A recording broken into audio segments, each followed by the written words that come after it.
Oi pessoal, bem-vindos a mais um vídeo aqui no canal. Espero que esse vídeo encontre todos bem. E hoje a nossa conversa vai ser uma continuidade sobre esse assunto que eu venho abordando com vocês aqui a respeito de projetos executivos. E hoje eu quero falar com vocês sobre pontos elétricos e hidráulicos no projeto.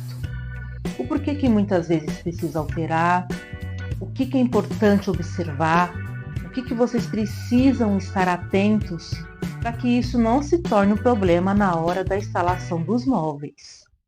Mas antes, eu não posso deixar de te pedir para que você já se inscreva aqui no canal, deixe o seu like, ative o sininho para que você não perca nenhuma notificação dos próximos vídeos que nós traremos aqui. Dando continuidade a esse assunto de projetos executivos, sobre os detalhes que esse projeto ele trata, mais especificamente, hoje eu quero falar com vocês a respeito dos pontos elétricos e hidráulicos. O que são esses pontos elétricos e hidráulicos? Nada mais é do que tomada, campainha, antena, as passagens ali que existem as caixinhas de tomada, caixa de força. Falando de hidráulicos, ponto de água, esgoto, que é a saída, registro, ponto e registro de gás.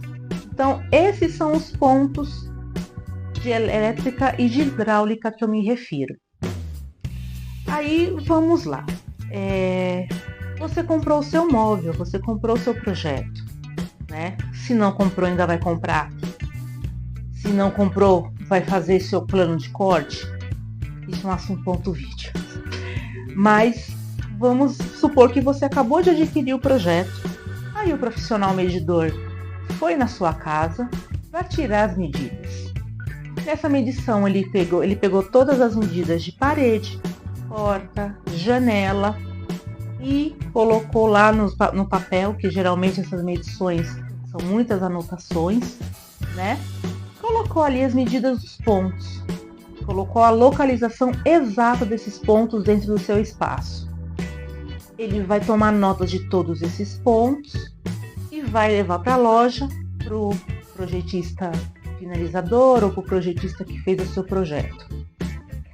No momento da execução desse projeto executivo, o que esse profissional vai fazer? Ele vai montar o projeto novamente de acordo com essas medidas. Ele vai colocar ali a posição exata, real da sua porta, da sua janela, da sua pedra, todo aquele detalhamento, e vai colocar também os pontos. Por que é importante a verificação desses pontos de hidráulica e de elétrica? Ele vai ver, nesse momento da execução do projeto, da elaboração do projeto, melhor dizendo, se vai precisar deslocar alguma tomada de lugar.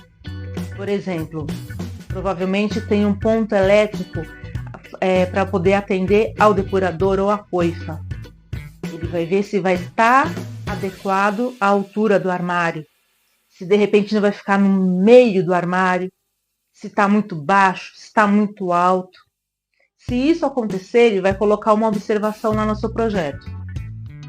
Baixar ponto de tomada para a coifa, deslocar para a esquerda, deslocar para a direita, para que não tenha perigo desse ponto ficar no meio do armário, tanto na lateral quanto embaixo. E isso na hora da montagem é um verdadeiro transtorno. Um outro tipo de detalhamento dos pontos que são muito importantes de se ter, de saber onde é que estão. Registro. Eu já cansei de fazer projeto com registro de água, de abertura e fechamento de água, acontecer essa mesma coisa que a tomada. Ficar no meio do meio do caminho do armário, tanto na lateral quanto embaixo. E esses pontos, eles têm que ficar dentro ou fora dos armários, dependendo do projeto, tá? Então, a localização exata desses pontos é importante justamente para poder saber se está tudo ok ou se vai precisar mudar. Um outro tipo de ponto que é muito, mas muito importante mesmo se verificar se está na posição correta ou não. Registro de gás. Se você vai utilizar um fogão de embutir, que é aquele que fica dentro da caixa, vou colocar uma imagem para você ver aí. Se você usar cooktop e forno embaixo embaixo da bancada, tanto se for elétrico e principalmente se for a gás, esse registro de gás ele não pode ficar dentro da caixa fechada do forno. Eu vou repetir de novo isso porque é muito importante. Registro de gás não pode ficar isolado dentro da caixa de forno. Ele não pode ficar inacessível atrás do forno, dentro do mesmo vão. Por quê? Por conta do risco ou de vazamento e principalmente se você precisar desligar esse gás com urgência. Como é que você vai acessar esse registro numa caixa fechada dentro do forno? Não pode.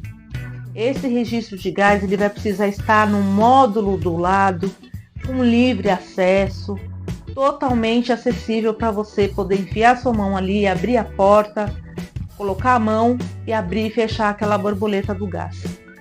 Deu para entender? Então, se caso acontecer isso com você, eu já fiz inúmeros projetos que já aconteceu isso. E precisar passar essa orientação para o cliente e ele precisar mudar essa ligação no gás, né? Isso precisa ser feito para que na hora que a companhia de gás, a empresa de gás chegar para poder fazer a ligação para você, se esse ponto estiver nesse ponto de obstrução, simplesmente eles não vão ligar os equipamentos para você, tá bom? Ai, Mari, mas eu vou ter que fazer obra, eu vou ter que chamar a empresa que lida com gás para poder fazer essa mudança. Vai. Ai, mas eu não quero fazer, eu não quero obra, eu não tenho dinheiro. Paciência. Isso é uma coisa que não tem como fugir. Você precisa cuidar disso, se isso aconteceu com você, para que esse ponto não vire um problema, não te vire uma dor de cabeça. E é uma coisa relativamente simples. Eu precisei fazer aqui na minha casa, eu precisei colocar o registro do gás, né, a borboleta do gás para a lateral. E olha que o meu fogão não é de embutir, o meu fogão é aquele convencional de piso. Ele é de piso, ele não fica preso numa caixa, não está fechado. Mas só pelo fato dele ficar atrás do meu fogão, o técnico já barrou de cara isso. Que ele ficasse ali escondido mesmo eu podendo arrastar o fogão. Ele fez um prolongamento, trouxe este registro para a lateral e a minha borboleta ficou de fácil acesso ali. E isso vai acontecer da mesma maneira com você. Tá certo?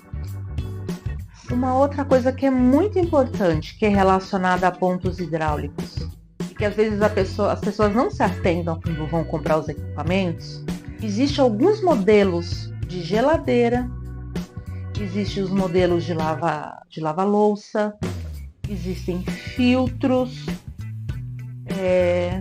cafeteira eu acredito que não, né? Máquina de gelo, às vezes a pessoa vai colocar ali uma máquina de gelo ou na cozinha, ou na área gourmet, né? E esses equipamentos, eles pedem pontos de água. Então, fique atento aos equipamentos que você vai escolher para o seu ambiente, para sua cozinha, ou para sua área do gourmet, ou para sua lavanderia. Fiquem atentos se você vai precisar de prever pontos de água para esses eletros, para que na hora que eles chegarem para você utilizar, para que não fiquem sem esses pontos de alimentação de água, ok? Então, repetindo, água para geladeira, às vezes tem alguns modelos de side by side, French door, enfim, geladeiras grandes que precisam de ponto de alimentação de água, máquina de gelo, as próprias máquinas de lavar louça, os filtros. Fiquem atentos se você não vai precisar de pontos de água para esses equipamentos, para que você não fique com o uso deles prejudicado ou até mesmo não usá-los, tá certo? Então isso é muito importante de você ficar atento. Eu espero que eu tenha te ajudado com essas informações de hoje. Pontos elétricos e hidráulicos não podem ficar de fora do seu ponto de atenção na hora de você fazer o seu projeto, tá certo? Vamos prestar atenção para não ter problema lá na frente na hora da instalação dos móveis, ok? Muito obrigado por estar aqui, muito obrigado por assistir esse vídeo até o final e até mais!